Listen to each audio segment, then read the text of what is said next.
एक व्यक्ति बुद्ध के पास आया और उसने कहा, गुरुजी, मैं आपका शिष्य बनना चाहता हूँ। बुद्ध ने कहा, तुम्हें मेरा शिष्य बनने के लिए एक दिन और रात शमशान में बिताना होगा और वहाँ तुम जो भी देखोगे, महसूस करोगे, मुझे बताओगे। उसके बाद ही तुम्हें संघ में शामिल किया जाएगा। वो व्यक्ति यह सुन घबरा गया। उसने बुद्ध से कांपती आवाज में कहा, गुरुजी, दिन में तो ठीक है, लेकिन रात में शमशान में रहना खतरा हो सकता है। बुद्ध ने कहा, कैसा खतरा? व्यक्ति ने कहा, भूत प्रेत होंगे, वो मुझे पकड़ लेंगे और जान से मार देंगे या जीवन नर्क बना देंगे। भूत प्रेतों का खौफ उस व्यक्ति के चेहरे पर साफ दिख रहा था। पर बुद्ध ने कहा, क्या तुमने भूत प्रेत देखे हैं? व्यक्ति ने कहा, नहीं, पर मैंने सुना है और कुछ ऐसे लोगों को देखा है जिनमें भूत की आत्मा आ जाती है और अजीब अजीब हरकतें भी करते हैं। इस पर बुद्ध ने कहा, फिर तो अब आपके पास ये सुनहरा अवसर है ये जानने के लिए कि क्या वाकई भूत प्रेत होते हैं या नहीं। तुम्हें एक रात शमशान में अवश्य व्यतीत करना चाहिए। वहाँ अगर तुम्हें कुछ ऐसा लगे कि वो भूत है, देखना कि वह कैसा दिखता है, और यदि ऐसा कुछ ना हुआ तो तुम यह जान पाओगे कि भूत प्रेत जैसी कोई चीज नहीं होती। इस तरह पूरी रात तुम जो भी अनुभव करोगे वह सुबह मुझे आकर बताना। बुद्ध की बातों से वह व्यक्ति जिज्ञासु हो जाता है और बोलता है, ठीक है गुरुजी, मैं एक रात और एक दिन शमशान में गुजारूंगा। बुद्ध ने कहा, ठीक है, तुम अभी स्नान कर लो और आश्रम में जाकर भोजन करके आराम करो और कल सूर्य की पहली किरण के साथ ही शमशान पहुंच जाना। व्यक्ति के जाने के बाद बुद्ध ने अपने 4 शिष्यों को बुलाया और कहा कि वह व्यक्ति कल शमशान जाएगा, तुम उसके पीछे जाना और उस पर नजर रखना, पर ध्यान रहे उसे भनक भी ना लगे। अगले दिन सुबह होते ही वह व्यक्ति शमशान पहुंच गया। जब तक दिन था वह व्यक्ति शमशान में इधर उधर घूमता रहा। उसे खास वैसा कुछ भी अनुभव नहीं हुआ, लेकिन जैसे जैसे सूर्यास्त के साथ अंधेरा घनाता जा रहा था, उस व्यक्ति की धड़कनें बढ़ती जा रही थी। किसी तरह उस व्यक्ति ने पूरी रात शमशान में गुजार ली और सुबह होते ही वह व्यक्ति बुद्ध के पास पहुंच गया। बुद्ध ने व्यक्ति से पूछा, बताओ शमशान में कैसा समय व्यतीत हुआ और क्या क्या देखा? व्यक्ति बोला, गुरुजी, जैसे ही मैं सुबह सुबह शमशान पहुंचा तो वहाँ कुछ घंटे बाद मुझे कुछ लोगों की भीड़ शमशान की ओर आती दिखाई पड़ी जो एक अर्थी ले आ रहे थे। मैंने जब उन लोगों को ध्यान से देखा तो उनमें से कुछ लोग बेहद दुखी थे, कुछ लोग सामान्य और कुछ लोग बेहद खुश थे। वो लोग इंसान के बारे में बोल रहे थे कि इस व्यक्ति ने बहुत अच्छे कर्म किए हैं, किस्मत वाला है। इसके बाद बुजुर्ग के बेटे ने अपने पिता की चिता को अग्नि दी।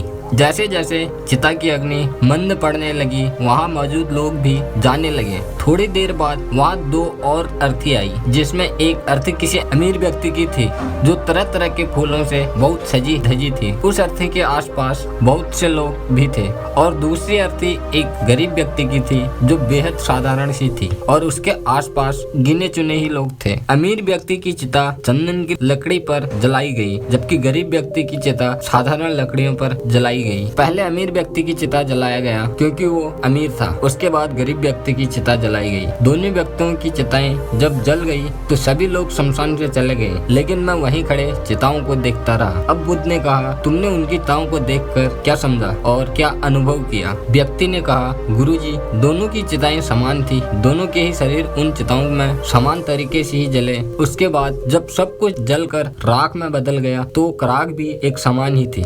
गुरुजी, उसके बाद वहाँ पर एक औरत की अर्थी आई। उस औरत का पति बहुत ही दुखी था। अर्थी के साथ शमशान में आए बाकी लोग भी बहुत ही दुखी थे। हे बुद्ध गुरु, मैंने उसमें देखा कि बहुत से लोग काफी ज्ञानी थे, वो ज्ञान की बातें कर रहे थे। मैंने ध्यान से उनकी बातों को सुना तो वो बोल रहे थे कि अर्थी की सवारी करते हुए मृत होकर एक दिन तो सबको यहीं आना है। दूसरा व्यक्ति बोला, धन के पीछे हमेशा भागकर जो हम अपने जीवन का सुख चैन गवा बैठते हैं, वो सब कुछ तो यहीं धरा रह जाता है। और इसी बीच तीसरा व्यक्ति बोला कि हमें अपने जीवन में किसी को भी अपने स्वार्थ के लिए कष्ट नहीं देना चाहिए। गुरुजी, उसके बाद शमशान में कोई अर्थी नहीं आई। इस पर बुद्ध ने पूछा कि तुम सारी रात वहाँ रहे तो क्या कोई भूत प्रेत तुम्हें दिखा? व्यक्ति बोला, नहीं, वहाँ मुझे कोई भूत प्रेत नहीं दिखा। मुझे डर तो था, पर सच कहूँ तो पूरी रात में अपने आप से डरता रहा। कभी हवाओं से हिलने वाले पत्तों की आवाज से डरता रहा तो कभी वहाँ आसपास मौजूद जीव जंतुओं की आवाजों से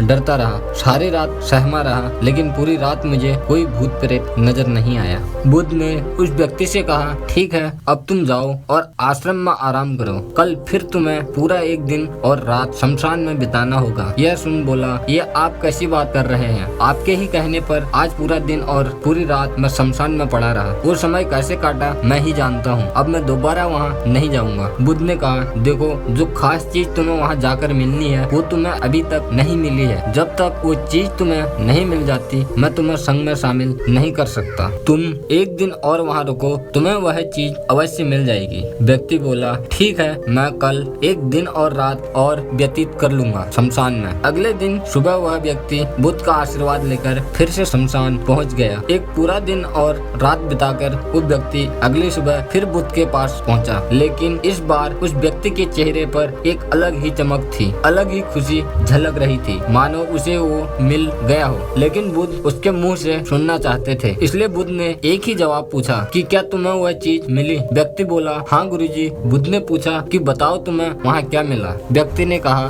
गुरुजी, मैंने जीवन का अर्थ समझ लिया। मैंने वहाँ देखा कि कुछ लोग शाम को मुझे अर्थी पर लेकर आ रहे हैं। मुझे 4 लोगों ने अपने कंधों पर उठा रखा है। मेरे पीछे कुछ 15-20 लोग रोते बिल खाते चल रहे हैं। मेरे पिता अर्थी के आगे आगे चल रहे हैं और कुछ लोग राम नाम सत्य बोलते हुए मेरे ऊपर फूल फेंक रहे हैं। मेरे सभी रिश्तेदार बहुत ही दुखी हैं। भीड़ में मौजूद कुछ लोग तो सिर्फ दुखी होने का नाटक कर रहे हैं। मैं ये सब दृश्य एक अर्थी पर लेटे हुए देख रहा था। मैंने उस अर्थी से उठना चाहा, लेकिन उठ ना सका। कुछ समय बाद मेरा मुंह कपड़े से ढक दिया और शरीर के ऊपर कई लकड़ियां रख दी गई। मुझे अब कुछ भी नहीं दिखाई दे रहा था। फिर उसके बाद मुझे अत्यंत गर्मी महसूस हुई। मुझे एहसास हुआ कि मुझे अब जलाया जा रहा है। आखिर अग्नि ने प्रचंड रूप ले ही लिया और धीरे धीरे मैं भी उस अग्नि में पूरी तरह खो गया। पूरी रात में खुद को ऐसा ही जलता देखता रहा। मैंने देखा कि अंतिम रूप में मैं एक राख बन चुका हूँ। उस पूरी रात ना तो मैं डरा, ना ही मुझे डर का एहसास हुआ। जब आंखें खुली तो एक तीव्र रोशनी मेरे आंखों पर पड़ी। मैंने देखा कि ये तो मैं हूँ, वो भी शरीर के साथ। मुझे बहुत खुशी का अनुभव हुआ। उसके बाद मेरे मन से ना जाने कितने भ्रम समाप्त हो गए और मैं आपके पास आ गया। बुद्ध मुस्कुराए और बोले कि तुम अब संग में शामिल हो सकते हो, क्योंकि तुमने ज्ञान रूपी उस बीज को प्राप्त कर लिया है जिसमें शरीर को भूलकर स्वयं को जानने की इच्छा होती है। इस ज्ञान की प्राप्ति के लिए मैंने तुम्हें शमशान भेजा था, जहाँ अंततः तुमने यह जाना कि शमशान आने वाला हर व्यक्ति भी यह समझ रहा होता है, पर शमशान से वापस जाते ही वो सब भूलकर पुनः उन्हीं गलत क्रियाओं में लग जाता है, जैसे झूठ बोलना, लूट, घसोट, अधर्म,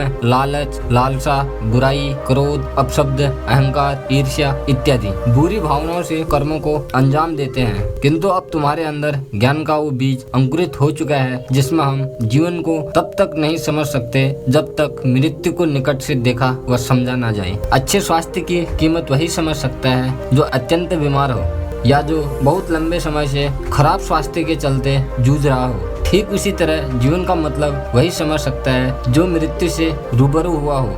अब तुम्हें इस बीज को लक्ष्य बनाकर ध्यान की मदद से स्वयं को और ज्यादा जानना है और ज्ञान की उस सीमा पर पहुंचना है जिसे जानने के बाद कुछ भी शेष नहीं रह जाता।